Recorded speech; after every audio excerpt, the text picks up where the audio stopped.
Well, welcome to the Lower Columbia chapter of the Ice Age Floods Institute and the Tualatin Historical Society meeting tonight. We thank you for joining us. Tonight, we're very pleased to have Dr. Victor Baker. He is Regent Professor and Professor of Planetary Sciences and Geosciences, the Department of Hydrology and Water Resources at the University of Arizona. So he will be speaking on ancient megafloods on Mars. So let me introduce Dr. Vic Baker. Okay, thank you very much. I'm happy to be here. I'm actually in Portland, and I'm looking out at the Willamette River. If I was here 16,000 years ago, I'd be under about 400 feet of water. So I would be rather distressed in being part of a mega flood. That's what I'm going to talk about. I'm going to share my screen now. Hopefully everybody can see the title. And you can see that I'm talking about megafloods on Mars and 5 decades of research on this topic. In the lower left is a book I had published 4 decades ago on the first decade of my research dealing with Mars. And on the right, you see the issue, which is that Mars today is a very cold, dry place. It isn't red. It looks red if you look at it from the Earth's atmosphere, because the Earth's atmosphere interferes with the seeing of Mars. The actual color is more of an Earth-like color. And about 3.5 billion, 4 billion years ago, Mars may have looked like the scene on the right, which it looks more like Earth than Mars. In fact, the 2 planets got their wrong names. You can see clearly that Mars today looks like Earth. And Earth today has even more of this blue stuff on it. The real name for Earth should not be Earth, it should be water. And I'm going to talk about lots of water, but it was very early in Mars history. So I can get things to advance. Okay. So I started interest in Mars in a rather unfortunate way. I was scared to death of the movie about aliens coming from Mars to invade Earth. This movie came out in the early 1950s, and living with my mother and grandparents at the time, I wasn't allowed to see it because I was so frightened. Also in the early 50s, the science of Mars was not very far advanced. For one thing, we were looking at Mars with telescopes through the atmosphere of Earth and the atmosphere of Mars. And this made Mars into a very fuzzy looking place. In fact, the astronomers who looked at Mars had to wait till they thought the atmosphere cleared for brief periods of time. And then they tried to draw, as shown in the lower left, what they saw. And a number of them thought they saw lines and connections between dark areas on the planet. Most famous of these was Percival Lowell. I'm not going to talk much about that, but there was an idea that Mars may have still had ice caps, that it was mostly a desert planet, and that some very ancient civilization had constructed canals to distribute this water. We all know this story.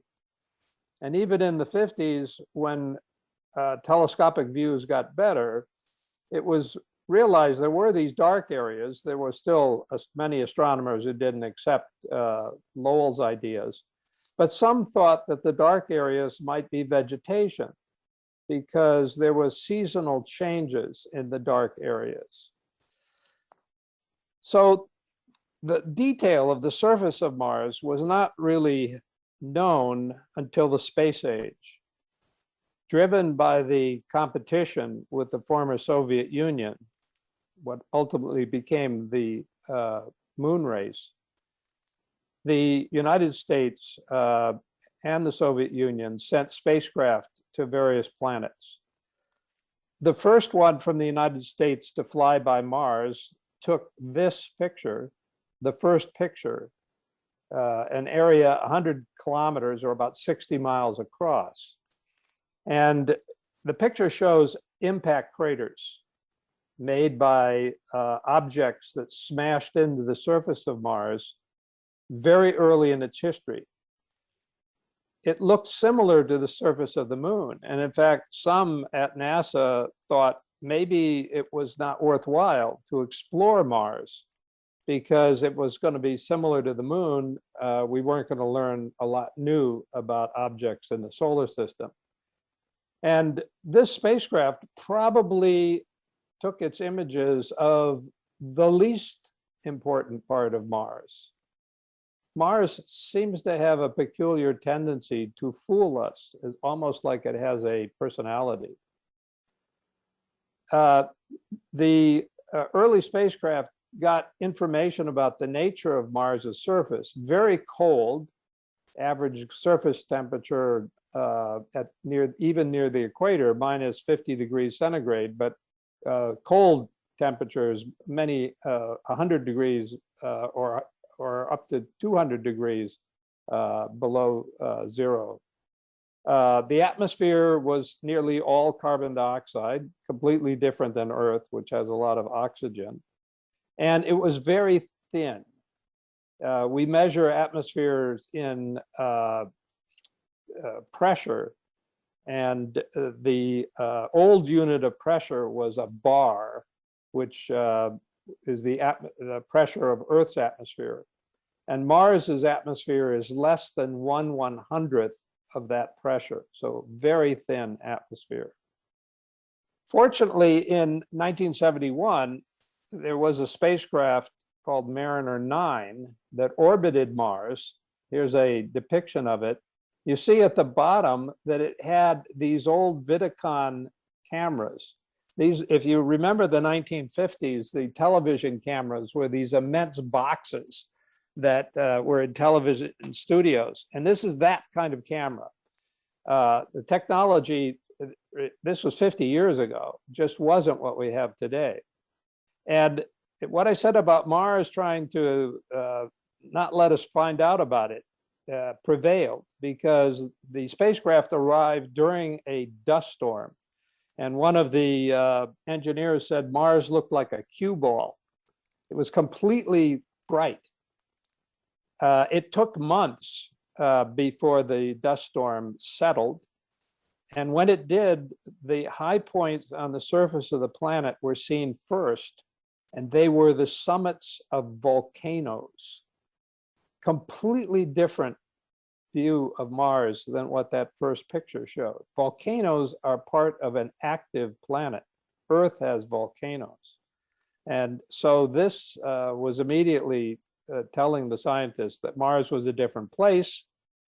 And it also had a big impact on me because as the cameras began to take images, they started showing immense channels, that is, pathways where water had flowed on the surface. And these pathways had intriguing characteristics. They had patterns of deep channels that divided and reconverged. These are called Anastomosic Channels. They are not a common kind of river, particularly when as on Mars, they are cut into bedrock. And they also had streamlined uplands. You can see these have craters, so that's an indication of the very old surface. And the flow of water was coming from the bottom toward the top, and it creates a kind of streamlined shape. So this was an indication of really tremendous flows of water. When I saw these pictures, I recognized immediately the kind of place where that could occur, because I was fortunate that I had done my PhD in that kind of place called the Channel Scabland in Washington State. But I want to mention briefly that these features, unlike the Channel Scablands, which is about 16,000 years old, these are billions of years old. And the reason we know that is the number of craters that are on the surface of the planet. And what you see here is the time scale of Earth compared to Mars. And in Earth time, and here we're talking geological time, which is an incredible different kind of time reference than what human beings tend to think of.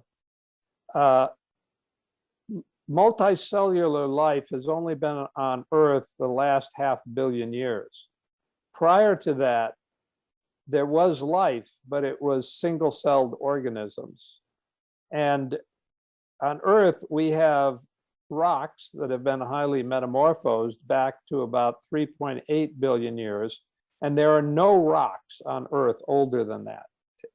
And that's because there was a period of intense heavy meteor bombardment. It's shown on the plot here. The plot goes back to 4.5 billion years. But Mars has rocks that are that old. And these giant channels fit in this Hesperian period, about 3.5 billion years ago. So here is a map showing some of these channels. They began to be known in the early 70s, but much more data came in about them in that decade up to my book in 1982. And you see all these impact craters, and you see that the channels are cut into that older surface. That older surface is about 4 billion years old. And the channels have craters in them, far less density, that shows that they're about 3.5 billion years old. Also, the colors here are showing elevations. The red is high and the blue is low. And you notice these channels all go into this large area of blue, which is depression. So they're all going downhill. Now I'm going to show you a close-up view of this one here called the Aries Vollis. And in the background of this next picture, you'll see this one called Shalbatana.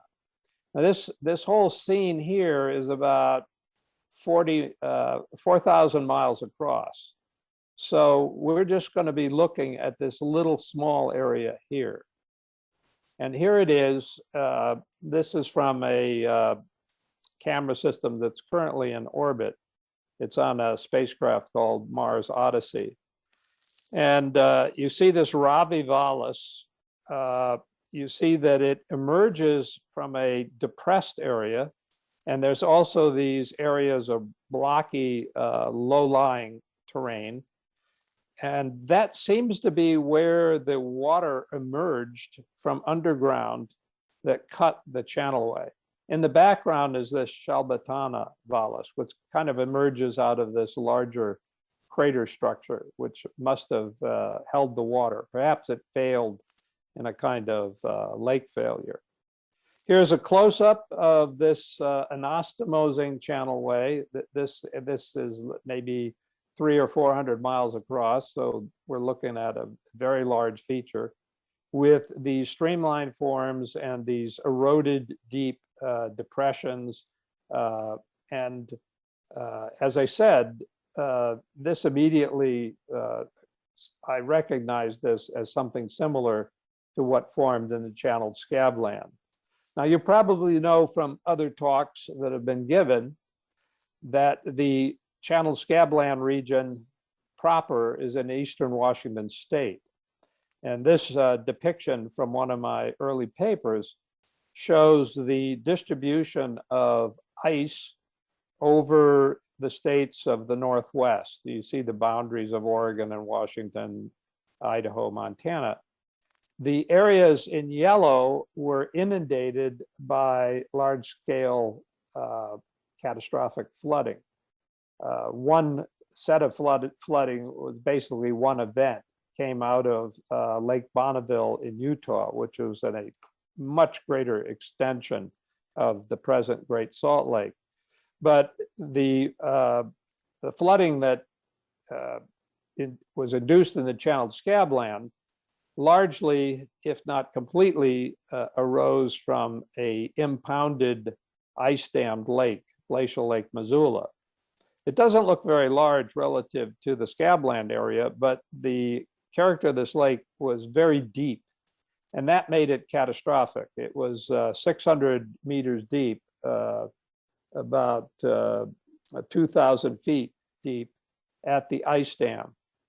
So that made it extremely energetic and able to create the kinds of features that occur in the channeled scabland. Here's a geography of the system, basically in the area of eastern Washington, northern Idaho, and western Montana.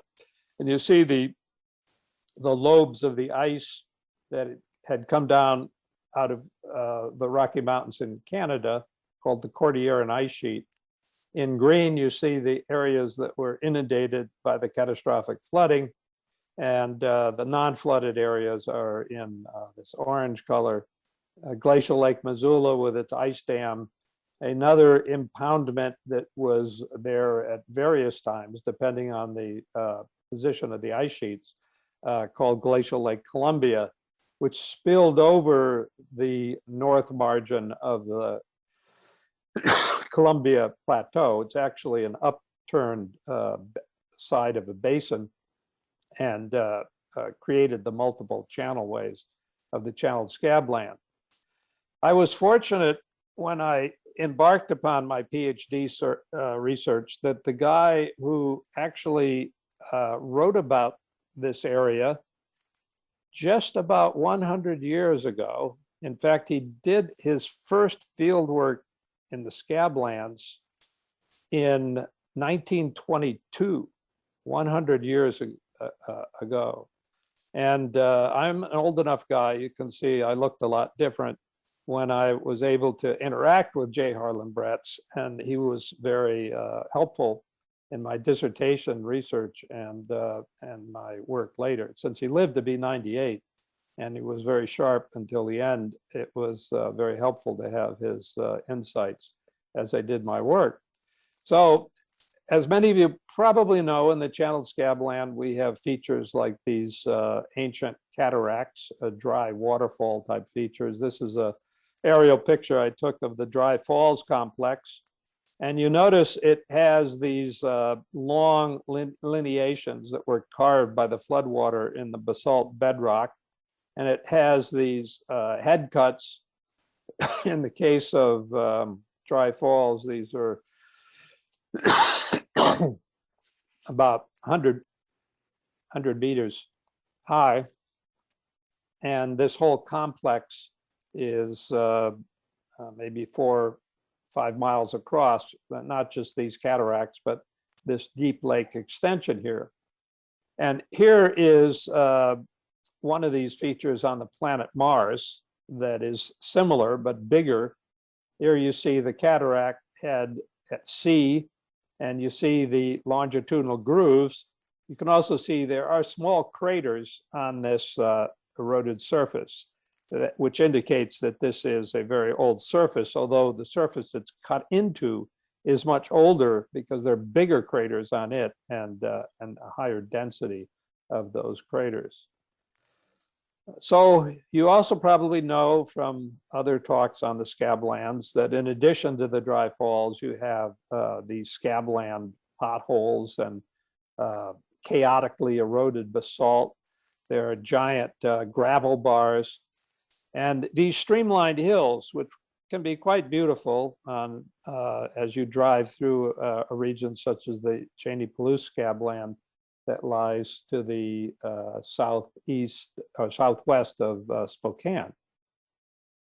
So here's from one of my earlier papers, topographic map of one of these streamlined hills and an aerial photograph showing some of the groove topography adjacent to the hill, which is largely composed of silt that had been emplaced on the topography by wind at a time prior to the catastrophic floods.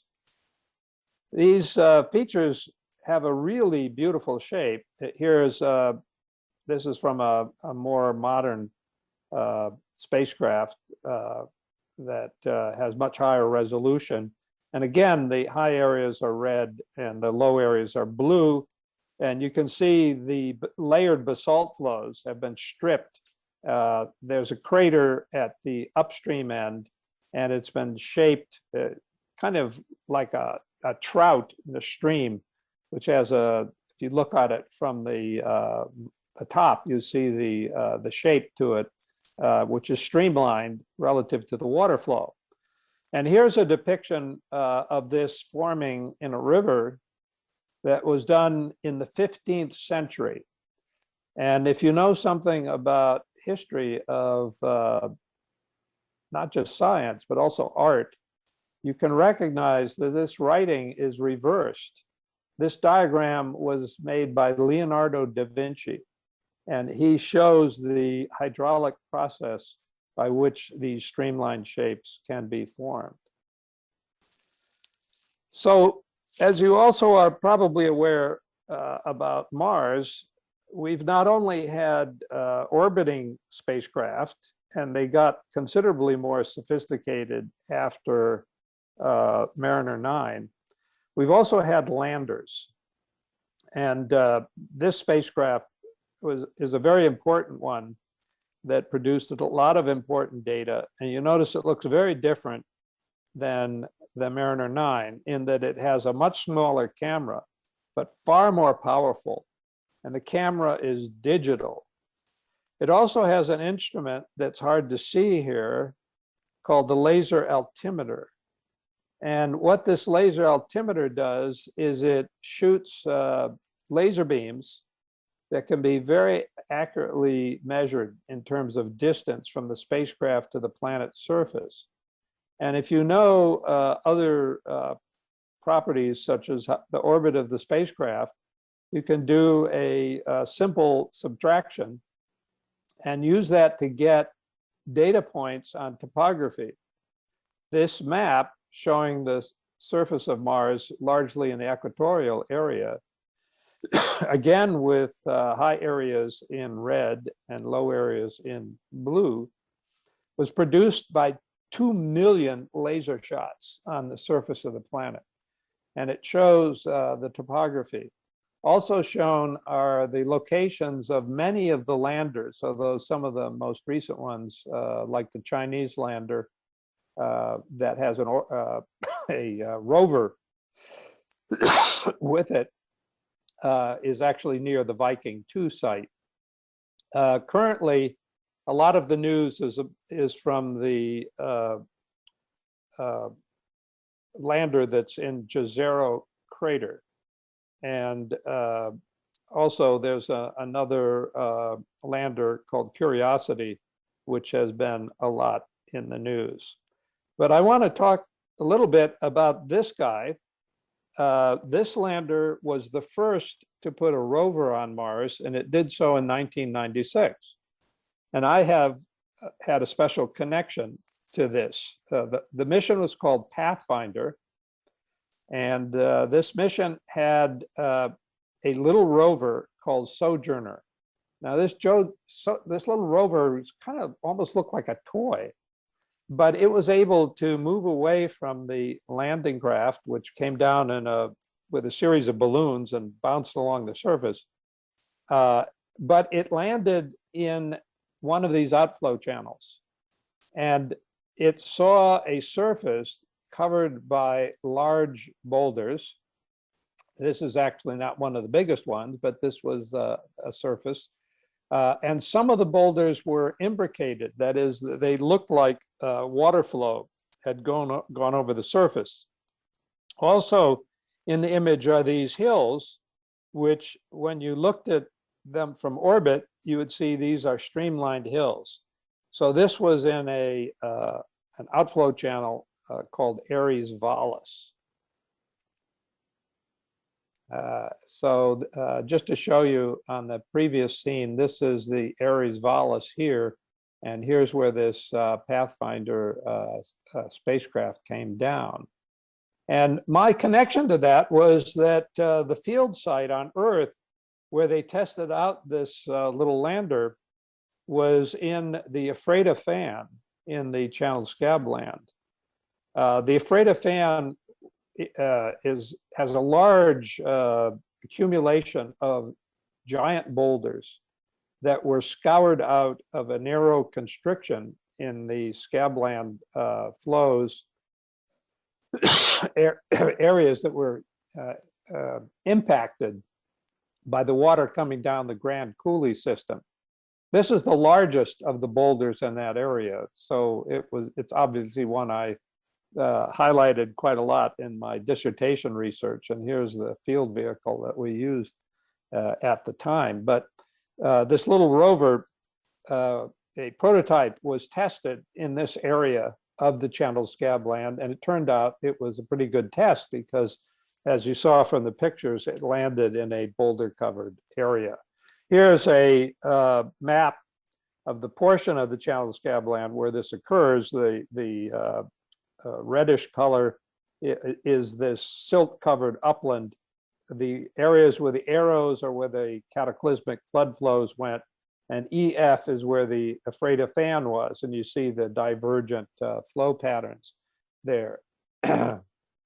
So J. Harlan Bretz had mapped this earlier. This area and this portion of his map from a paper published in either 1924 or 1925 shows what he was able to discern of the pattern of the Channel Scabland.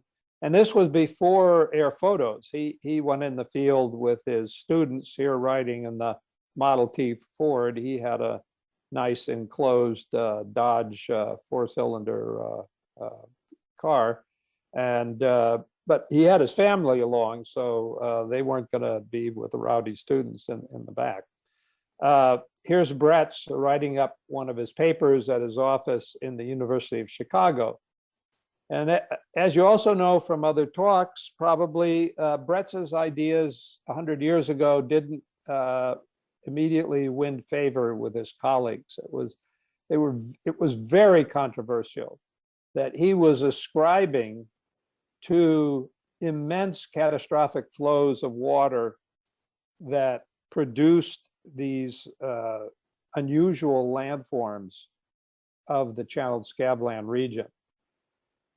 Bretz even said in some of his earlier justifications that the Channel Scabland was unique, that there was no other place that was found or may ever be found where these circumstances that would make this kind of catastrophic flooding occurred. And that was a mistake. All scientists make mistakes, and Bretz can be forgiven because there weren't any people studying these kinds of phenomena. And it's been a long time since, and I was fortunate enough to be there and look at this. And the last 50 years, I've been looking at other places where this kind of flooding has occurred. On Earth, lots of places. This is a compilation I did nearly 10 years ago. There's many more now. And all of these red areas are areas where there have been immense flows of water. What is, we had to give these a name, mega floods. Mega for million. And the unit of 1,000,000 cubic meters per second, there is actually a unit of that used in oceanography called the sphere. The reason is that is the unit you measure flow of ocean currents. These are floods that have, not for long periods of time, like ocean currents, but for very short periods of time, the flow of ocean currents. And the Channel Scabland is part of one of these, this one that goes out. You notice some of these go out into the ocean because these things affected big parts of the planet. So here in North America, this depiction shows the large ice sheets. In the Western Canada, you have the Cordilleran ice sheet. In the northeastern part of North America, you have a much bigger ice sheet called the Laurentide, closely related to the Great Lakes and to other features. And all these numbered areas are catastrophic areas, most of them mega floods. The Channel Scabland is this tiny little area here. The area impacted by its mega floods go more than 1,000 miles out in the Pacific because the flows entered the Pacific Ocean and the coarse sediment was carried out across the floor of the Pacific. If we look globally, big ice sheet, so this is a global view looking down on the northern part of the planet. And the blue areas, light blue, are ice sheets. The purple areas are giant lakes. And all the red areas are mega floods. So here's the North America ones that I just showed upside down. And here's the ones in Eurasia. And there's one right here that people knew about, but didn't know about for a very long time.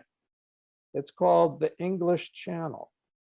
And it wasn't until the mid-2000s that top secret naval sonar showing the bottom of the channel revealed the anastomosing pattern of an ancient glacial mega flooding.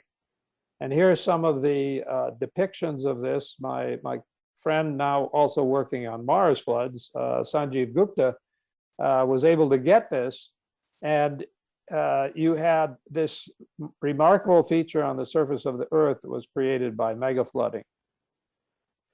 Now, the biggest flood that we've had on the Earth that we can document wasn't a glacial flood. It was one where the entire Atlantic Ocean spilled into the then dry Mediterranean 6 million years ago. And that created the Strait of Gibraltar. The Strait of Gibraltar is a mega flood channel. And shown in the bottom of this diagram, which I produced a number of years ago for comparison to Mars, it's a highly vertically exaggerated, because I want to show the distinction between these, are some of these terrestrial megafloods. Here's the Strait of Dover here, a very broad channel, but not very deep. And here you see the Missoula, which is not as broad, but very deep. This makes it high energy. Here's a flood in Central Asia. Here's the Strait of the Bosporus. You know, these are the straits that go through Turkey between the Black Sea and the Mediterranean.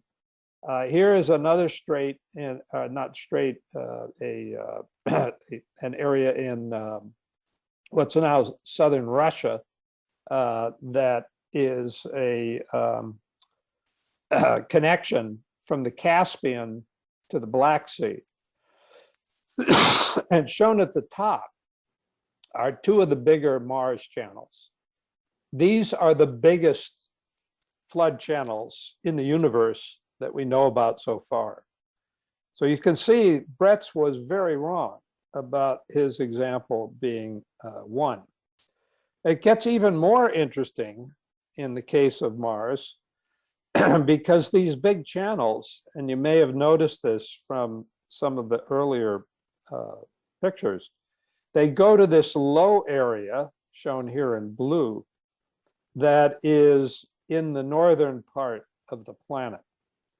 Now, the origin of this low area is in some discussion. It may have been a very ancient large impact, but it created a huge depression, a low point on the planet. And these giant channels, you can see from their size, they carried an incredible amount of water, went exactly into this low point. Well, they produced a large-scale sea on the surface of the planet. So a colleague of mine in a paper we did on this about 30 years ago called this Oceanus Borealis, the Northern Ocean. And here you see in the upper left and the lower left, the channels, in purple here, in red here, that lead to the Oceanus Borealis. Here is a view from the North Pole of Mars looking down, showing the zones of inundation at different times. There are features associated with these high water levels. There's been a lot of controversy about these features. They're actually masked in some places, and we only discovered this recently, that there were impacts into this ocean that caused incredible, huge tsunami waves. Tsunami waves that have been very destructive on Earth might be as much as 10 or 15 meters high. These tsunami waves on Mars were probably hundreds of meters high, and they destroyed many of the shoreline features on the planet. So this is where that image I showed initially came from, that you had a water body on the surface of the planet that would have been associated with a very different climate. So Mars is situated out further from the sun. The solar radiation that hits the planet and can warm it like it does to Earth is far less. And with the surface being largely dry today, as shown on the left, this means that the surface is going to be exceedingly cold. Even today, the surface of Mars has water on it in the form of ice. And you see this at the bottom. This is the South Polar Cap. In the early work on Mars, it was thought that the solar cap was frozen carbon dioxide. And indeed, in the South Pole and the North Pole, in the seasonal winter, carbon dioxide from that carbon dioxide atmosphere does precipitate out and covers the caps. But it was discovered initially by Mariner 9 that that is a very tiny amount of material compared to the total mass of ice at the poles. The poles are almost all water ice. It's frozen, and it doesn't migrate that much around the surface. There's also radar studies that have been done that penetrate into the subsurface. And radar studies have shown buried ice all over the surface of Mars. So there's water under the surface. It's not on the surface because that atmosphere is so thin, it would sublimate into the atmosphere and go away, but it is under the surface. And something happened in the early history that induced this water to come on the surface. That makes the surface darker, and it absorbs more energy.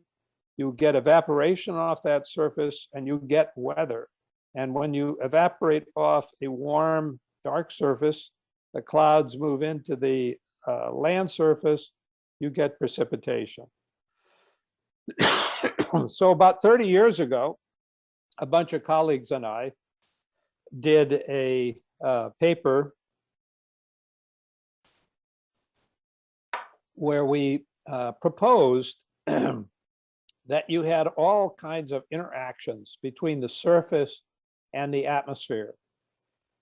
You had water evaporating off of these water bodies. You had gases that were coming into the atmosphere from the volcanoes, and you had heavy precipitation that in the cold areas was producing glaciers, but it generated rainfall on the more warmer equatorial areas. So Mars was a very different place. That doesn't mean that it was like Earth. You may have seen a movie called The Martian, where the astronaut is sort of abandoned on the surface of Mars, which looks something like this. This is kind of unrealistic because the surface of Mars doesn't have this kind of dramatic topography, but the color is fairly good. Mars wasn't a tropical rainforest. It was a cool but wet environment. Rain and snow both fell on the surface. So you had glaciers. You probably had, because of dust, a dusty atmosphere, gases from volcanic eruptions, and all of this was producing an environment very much unlike that today. Well, this idea got a 2-page spread in Science magazine where the writer referred to it as an outrageous hypothesis.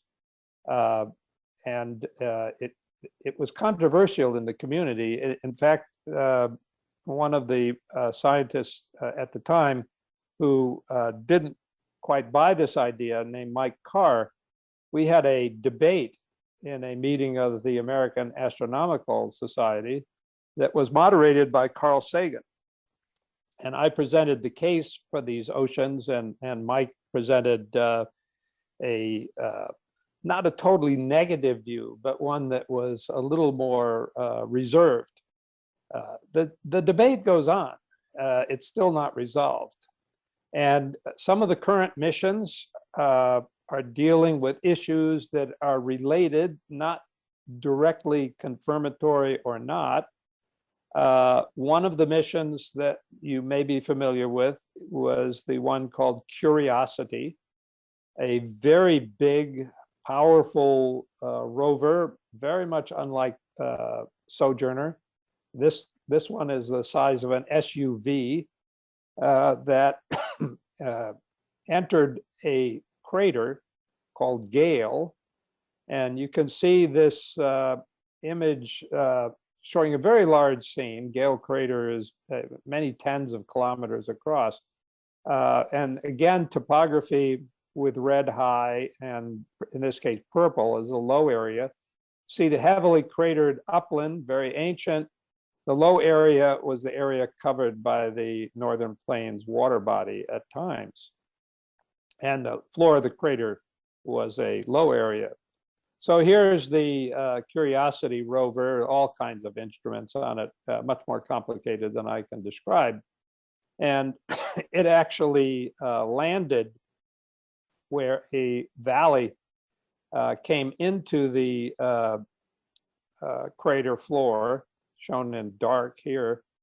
And the mountain in the center, called Mount Sharp, has been ascended progressively by this rover. But before it did so, the rover landed at the mouth of a valley called Peace Vallis. This is imagery that was taken to plan out the landing.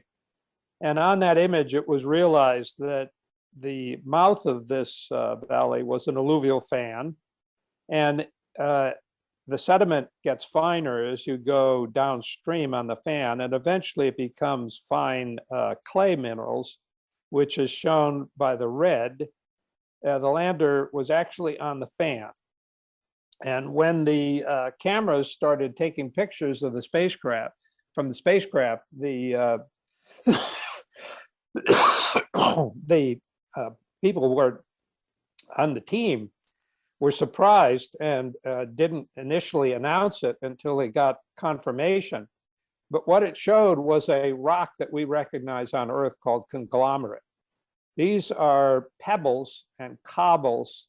See, there's a big one here of several inches across, rounded by flow and water. And these were from the alluvial fan.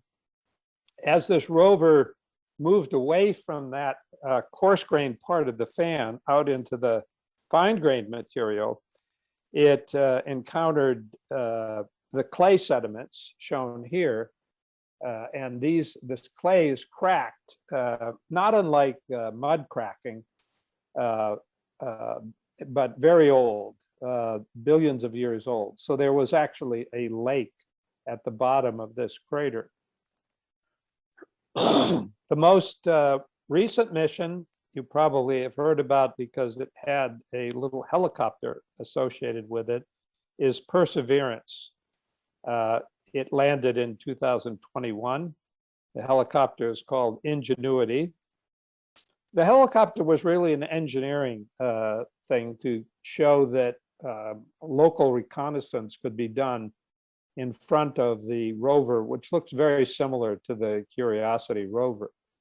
But the big deal about Perseverance, which landed about where my arrow is down in the lower right of the scene, is that this rover is now ascending the front of a delta. So here's one of these big channels that comes out of the heavily cratered highlands, and it breaks into multiple distributaries. Now, these distributaries are relatively straight as distributaries go, and this channel is very wide. It's actually a couple of kilometers wide. So from some of the early pictures I've seen, and I haven't really seen these officially because I'm not a member of the team, it looks like there are big boulders that's not typical of what you usually think of in a delta. Big boulders occur on fans, and they occur in catastrophic flood outflow features like the Ephrata fan. The team hasn't really announced much about this, and as I said, I not officially connected to the data, but I've seen the pictures of the boulders, and I'm sure they're trying to figure out what's going on in regard to this delta-like front. So I'm basically at the end here, and I want to mention J. Harlan Bretz. Here he is shown with his characteristic pipe and his Smokey the Bear type hat. Shown in both pictures are some of his University of Chicago grad students. Their Model T. These pictures are from the 1920s. The top one may even be older than that. And there's a story that Brett told that he, when he was very young in grade school, he wanted to be an astronomer desperately. He even built his own telescopes he ground his own lenses. And when he got to university, he took his first astronomy class. And he discovered that astronomers have to know a lot of mathematics. And there he had an impasse, because as he told in his memoirs, he told me this, when he was little, he fell out of bed and hit the side of his head, and he figures that was the side that does mathematics. And so he was not able to become an astronomer, and he settled for geology. Well, I have something to report here I think not many people know. Just in May, a minor planet that is in the asteroid belt was given the name 177771 Bretts. And this is officially noted. Bretts in his later career explored inner space. Here he's in his hard hat that he used for going caving. And here's his collie dog that he went into caves with.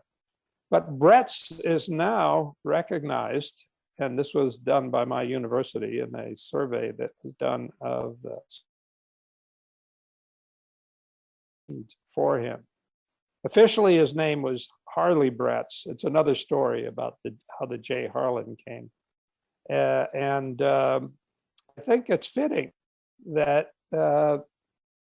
things on the planet Mars, that he lived long enough to just see the Mariner 9 and Viking results. His work has been important in understanding the nature of other planets. So that's a place where I will end. And I sure hope there are questions. I will stop share and turn the program back over to the host, Sylvia. Right. Well, thank you so very much. Excellent, excellent program, as all of yours have been. We do have a couple questions in the chat. And me that up. Do you see any evidence for permafrost on Mars? And why?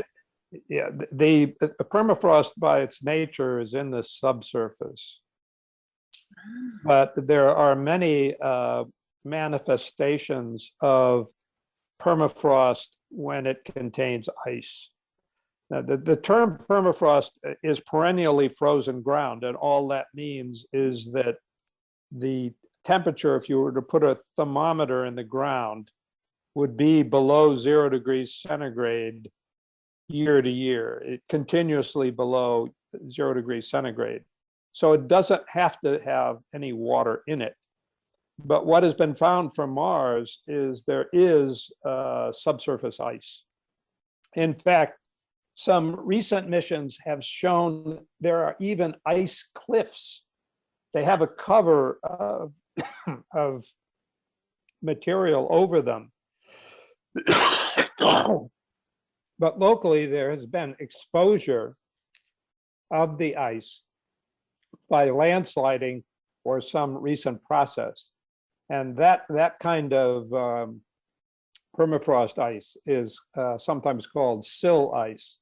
But there's other manifestations of the permafrost because as the permafrost is affected by surface temperatures, you will get various kinds of distinctive landforms that develop.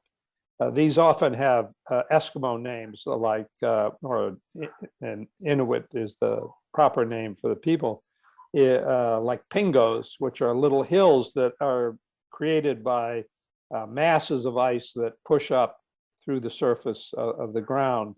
And there's also depressions that form on the surface called thermokarst that are representative. I could talk on and on about all of the ground ice related features, some of which are active today and some of which are related to orbital changes that have affected the temperature regime of Mars in the recent past, by which I mean the last few million years. So they're much younger than the giant channels that I talked about. Interesting. So, turning to Earth, is there an undiscovered megaflood that you suspect might be lurking out there? Well, scientists are always hopeful there's something undiscovered. And one of the hallmarks of science that I could talk a fair bit about is the fact that science is largely driven by what we don't know. And science may be a kind of, it gets thought of as all about what we know. But if you're a scientist, you're interested in what we don't know. And you're always suspicious of what we think we know that may not be quite right and that we should learn more about. So it's really about the process of figuring stuff out. And as Brett said, you know, he thought maybe there weren't any other examples. Well, there are lots of them. And once people started looking and not criticizing Brett's for his idea, they found lots of them. So I suspect there are other examples. Certainly there are some that are very controversial now. One that has been suggested but hasn't been really developed very much is that giant floods may have occurred under these big ice sheets. In other words, there were processes under the ice that allowed huge floods to occur. That's a very controversial idea. Probably more people are attacking it than supporting it. But it's a similar kind of hypothesis that what is now in a state the way Brett's ideas were 100 years ago. And when one takes such ideas seriously, if they turn out to be wrong, we don't lose anything. We find out that's not the case. The only way we would lose something is if we don't bother to study it at all. And then we have an absolute certainty that we will learn nothing. That's about the only certainty we have in science. If you don't study something, you will learn nothing about it. So even ideas that are a little bit out of the mainstream, they're worth pursuing if they still are consistent with the evidence. You can't go against what nature says. So, sorry, that's just part of the unknown thing that I like a lot in science, as you can tell from the kinds of things I study. Oh, that is great. Another question is, and I'm not sure if I'm pronouncing this right, are there any Tuyas on Mars? Tuyas. Yeah, you're referring to Tuyas, which is a Native American term. It was originated in northern British Columbia, and Tuyas are also called volcanic table mountains, and basically they form where you had a large ice sheet like the Cordilleran ice sheet, and then you had a volcano under that ice sheet that is erupting into it and may actually get above the level of the ice. Tuyas are associated with outburst floods. That actually is occurring in today and or at least in recent time in Iceland, where we have some small ice sheets and we have some subglacial volcanoes, and we get ice floods that come out of those. But Tuyas occur in other parts of the world that produced ancient giant floods. One area is in a autonomous region, part of present-day Russian Federation, called Tuva. And in that area, in the upper part of the Yenisei River, near the border with Mongolia, you have these table mountains, and there were giant floods that came out in that area that produced some similar sorts of things that we see in the Channel Scabland. The Tuyas in British Columbia have not been as well studied, but they may also be associated with these hypothesized subglacial floods that may have occurred during the last ice age. And that's closely related to what I was talking about with the previous question. All right, another question is, does the erosive power diminish with the different gravitational pull on Mars? Well, there is an effect of the gravitation on the velocity of the water. But one thing about the megafloods is the energy is driven by the slope of the surface over which the megafloods move, but also by the slope of the water surface. So, the depth of the water is extremely important because energy is related to mass times velocity squared. So even if you reduce the velocity somewhat, if you square it, you're going to get, and you have a lot of moving mass, you're going to have a tremendous amount of erosive power. But the other part of it is that the ability to erode depends on the lift force. If gravity is lower, the stuff you're lifting is lighter, meaning that it is easier to lift it up, requires less force to lift it up. So the floods on Mars may actually be effective because of that. There's another thing about the Mars floods, and this is controversial, is that people think of erosion as a process of abrasion, either directly by the water or moving particles like sand grains or gravel across the surface. That's not how catastrophic floods erode. The biggest erosion effects on Earth are by lifting particles up by turbulent eddies. And this depends on secondary flow in the water called macroturbulence. This is why the potholes form in the scabland channels. But there's another less well-studied phenomenon, which is that when you get water flowing extremely fast, there's so much energy going into it that you get an effect that is kind of analogous to when you put heat energy into water on your stove. You put a lot of energy into the water from the heat, and you get to where you lower the pressure to the vapor pressure of the water, and bubbles form as the water changes to vapor. Now on your stove, these bubbles come up to the surface and they release gas to the atmosphere.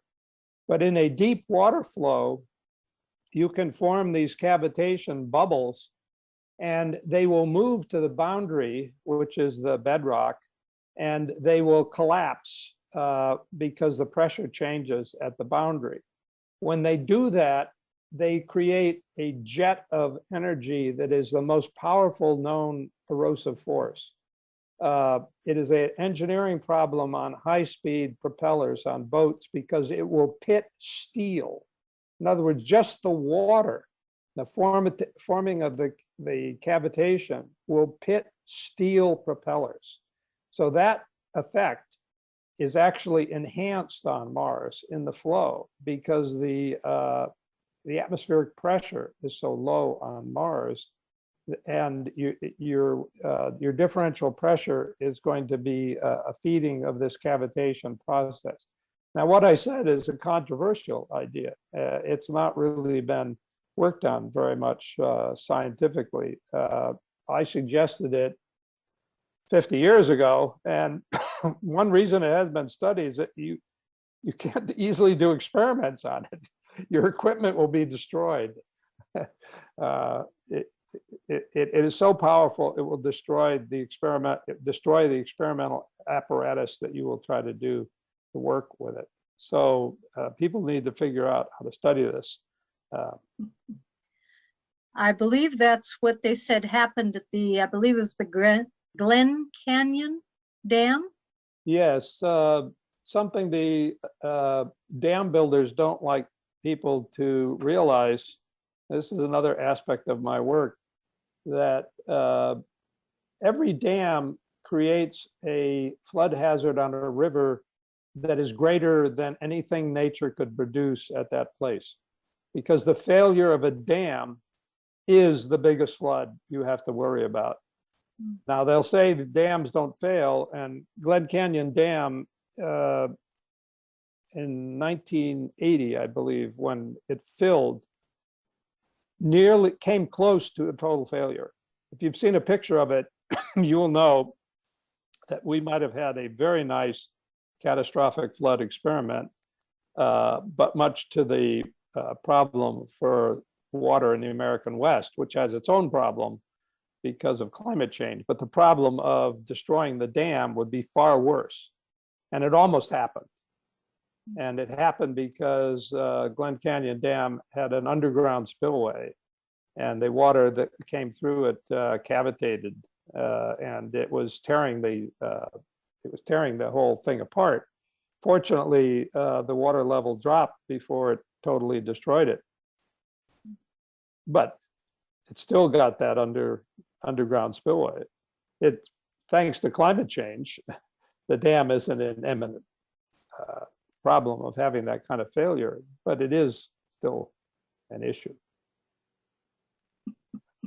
So Bill Burgle says that was in 1983, and he said, read the Emerald Mile for a blow-by-blow description of the almost failure of the Glen Canyon Dam.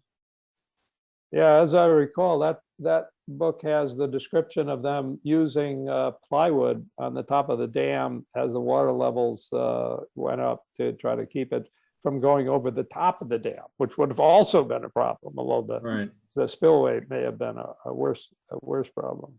Yeah, it was 1983. It went up they put 4-foot sheets of plywood on there, and it went up halfway before it started to recede. Yeah. Yeah, my work related to that has to do with paleofloods upstream that actually indicate floods much larger than were officially used to designate the flood hazard to the dam. Okay. But that's another whole story. There's another whole story related to that. I do floods everywhere, so probably name some flood thing and I have some connection to it. Well, another question is, was Brett's reluctant to agree with Pardee on the source of the water of the Lake Missoula floods? Yeah, that's an interesting question. There was an interesting connection of Brett's to Pardee, some of which has not really been fully developed. Pardee actually did field work in the Channel Scabland before Brett's did. Right. And I think his was in 1919 he went there. Brett's Scabland field. Brett's had done lots of work in Washington, and he'd worked in the Columbia Gorge, where he may have had inklings of the flooding, but the paper he published on the Columbia Gorge did not talk about catastrophic flooding. It wasn't until his 1922 field work that he really got into it. Brett suspected, and there is some circumstantial evidence, that Pardee was envisioning a kind of catastrophic flooding for his from his Scabland work, and that he was prevented from publishing the idea. It's kind of a long story about how that happened. And Pardee was a totally different personality than Brett's. That's another long story. Very reticent guy. He may have felt a little, chagrined about having the idea first, but when Brett's was so attacked for his idea, then Pardee maybe felt a little better. Pardee did tell Brett's about Glacial Lake Missoula early on. And there was a problem because of how they envisioned the glacial margins at that time. They thought that the whole Rathdrum Prairie, and here I'm getting into local geography, was actually filled with glacial ice. And the glacial ice actually came down through Spokane and went up onto the head of the Cheney-Palouse Scabland tract. And so there would, under that, there'd be like maybe 100 kilometers of ice between Glacial Lake Missoula and the Channel Scabland. So Pardee actually thought the flooding came out from underneath the ice. He thought it was subglacial flooding that came out and did the flooding. And Bretz had argued that it was, he argued, but he didn't really believe. He just noted the problems with getting the water from melting the ice front. In the late 20s, and I did write this in a paper, I could send somebody. I did a paper in the mid 2000s on the Spokane flood controversy that updated some of this stuff. And based on one abstract he published and looking at his field notes, which are held by University of Chicago, he actually spent one summer in southern British Columbia based on a visitor that came to Chicago from Iceland, looking for the subglacial volcanoes that could have generated mega flooding out of the ice front. At one point in his field notes, he thought he found such a place because he found relatively young looking volcanics. Although in that place, unlike further north in British Columbia where he didn't go, the volcanism was tertiary in age. But further north, there are Pleistocene subglacial volcanic effects to use. So that's an open question. Eventually, Bretz did accept Pardee's idea. He published it in, I think it was 1928. I'd have to go back to check it, in an abstract. Interestingly, he gave a talk on it at the GSA, and some scoundrel went and published the idea first, a guy we appropriately have never heard of since. There's a lot of competition in science. So, first, your ideas are anathema, and then people want to steal them, that they're so good. One of the human problems that we run into in science. Pardee actually kept the details, though, of his issue with Glacial Lake Missoula somewhat secret until around 1940.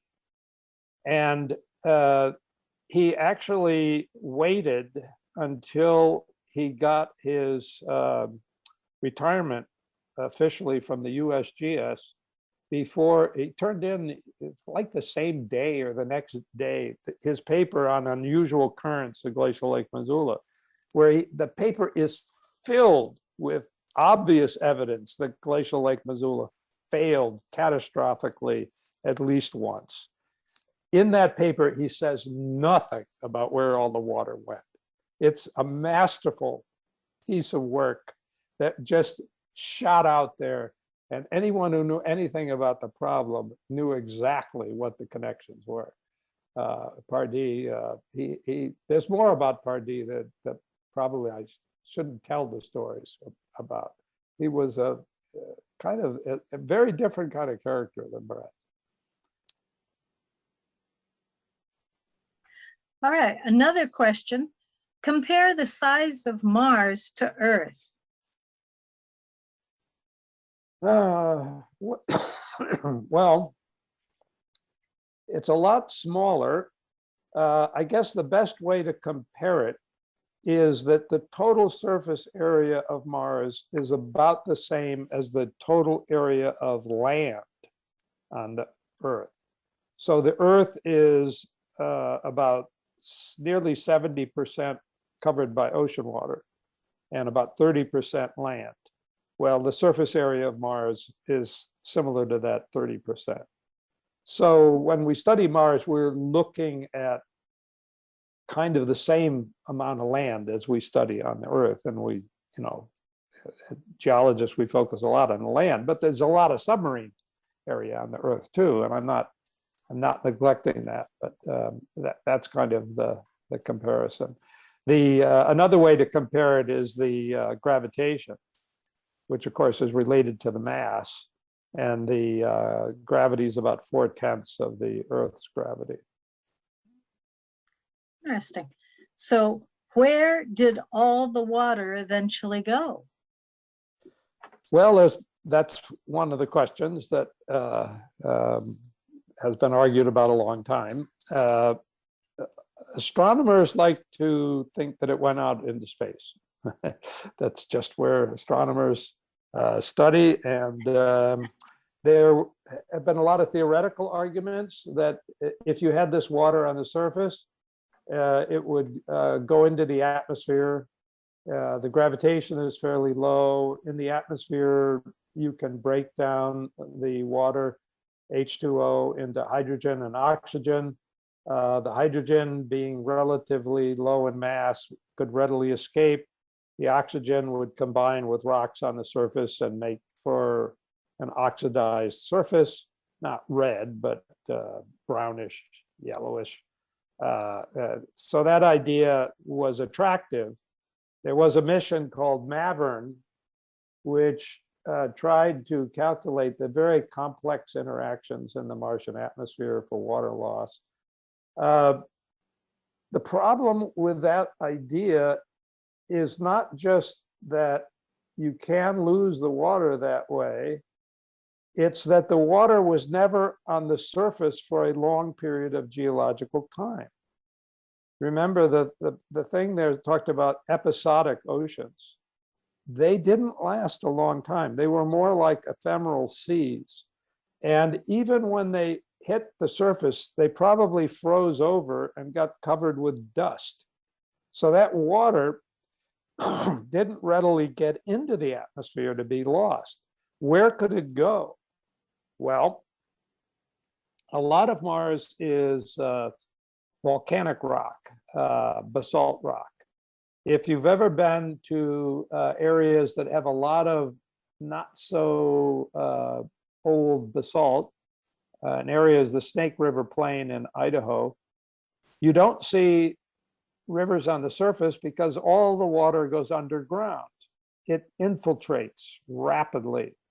Once the water goes underground, it can't be lost. Another thing about that low gravity on Mars is on Earth, we have groundwater that goes to a certain depth. As you go deeper in the Earth, the temperature rises and the pressure related to gravity goes up. And so the pore space gets tighter. Well, Mars has cooled down over its history, so it's not as hot inside. And the other thing is the gravity is lower, so the pore space is greater as you go deeper, meaning that any water that goes in the subsurface goes way deep in the subsurface. And we know almost nothing about the deep subsurface of Mars. We know there's lots of ice near the surface. There's good, that ice has been active with time. The amount of ice that we have definitely, by various means, shown to be present on Mars is equivalent to a layer 20 to 30 meters, that's about 100 feet thick.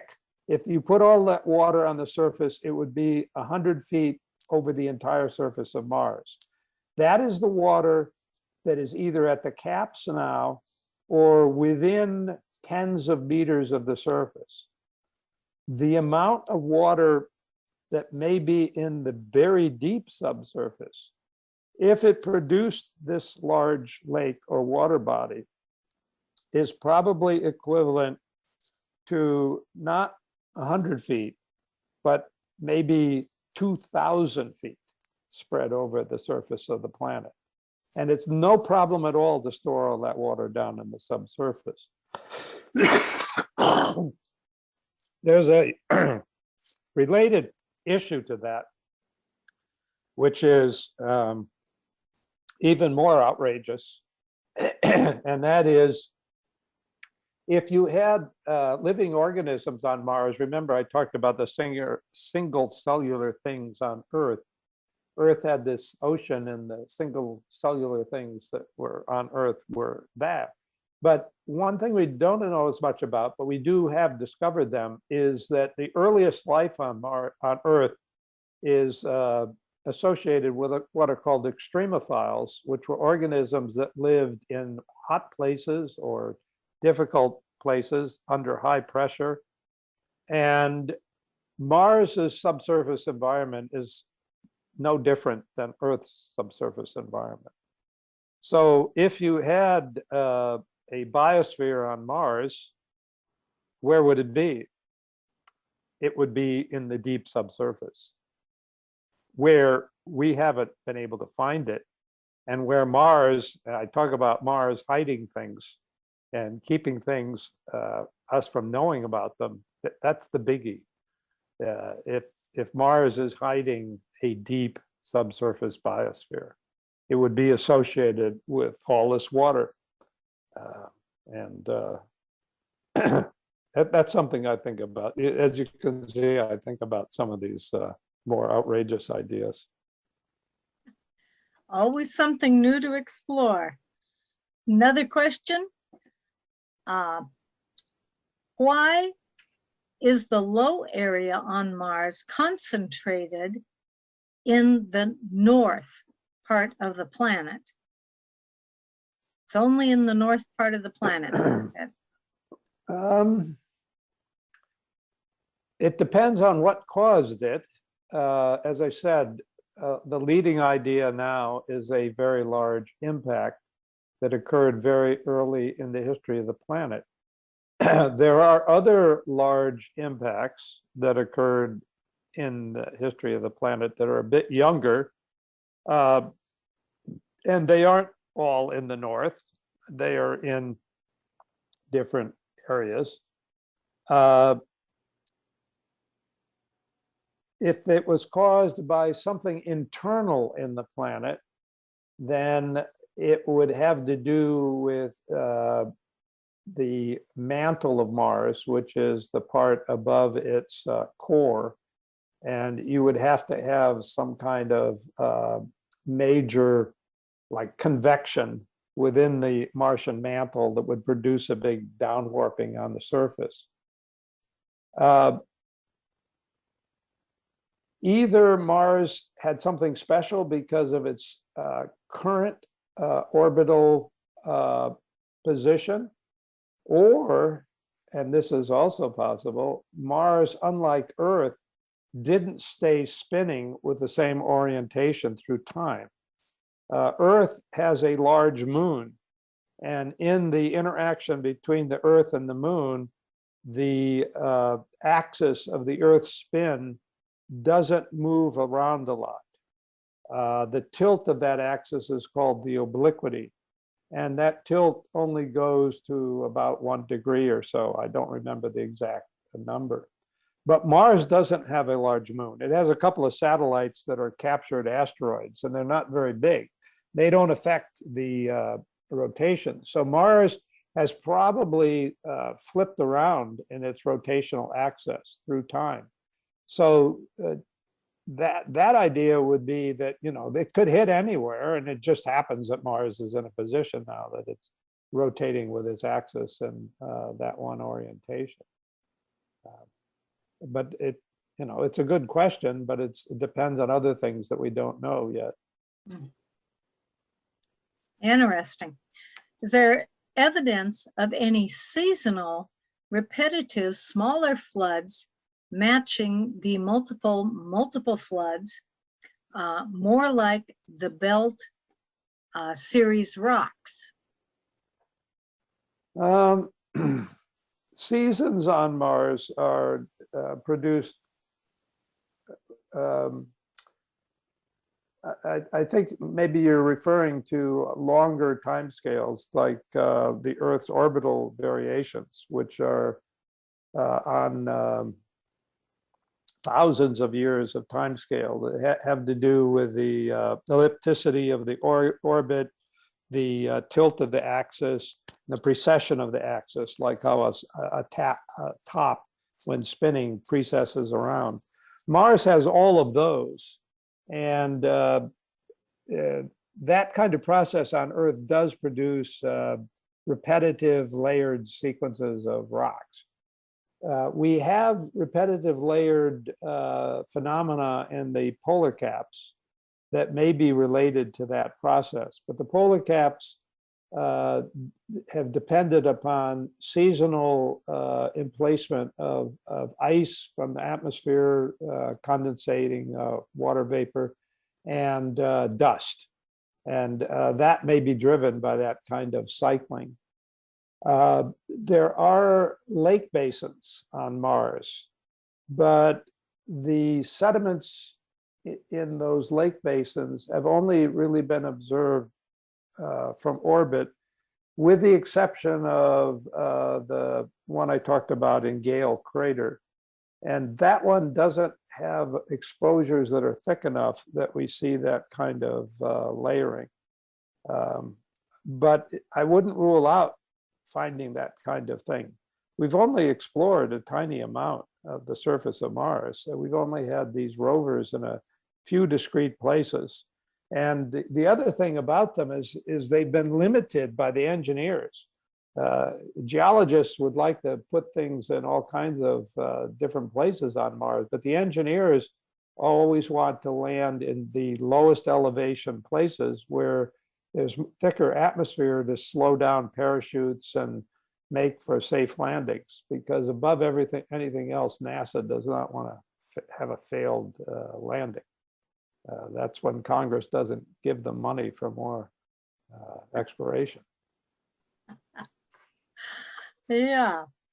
Other comments? Thanks very, very much. Good program. Great talk, Dr. Baker.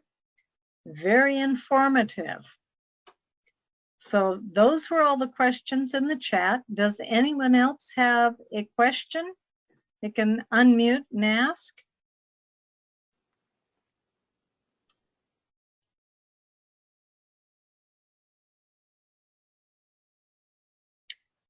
All right, it looks like we covered everything.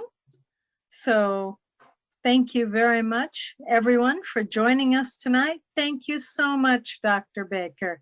We really appreciate it. Okay. Good night, everyone. See you next time. Good Thank night. you. Okay, thanks, Sylvia, and best wishes for the Ice Age floods place. I get all the newsletters, so I keep track of what's going on. Oh, good. All right. Thank you. And good night. Thank you all. Yeah. Good night.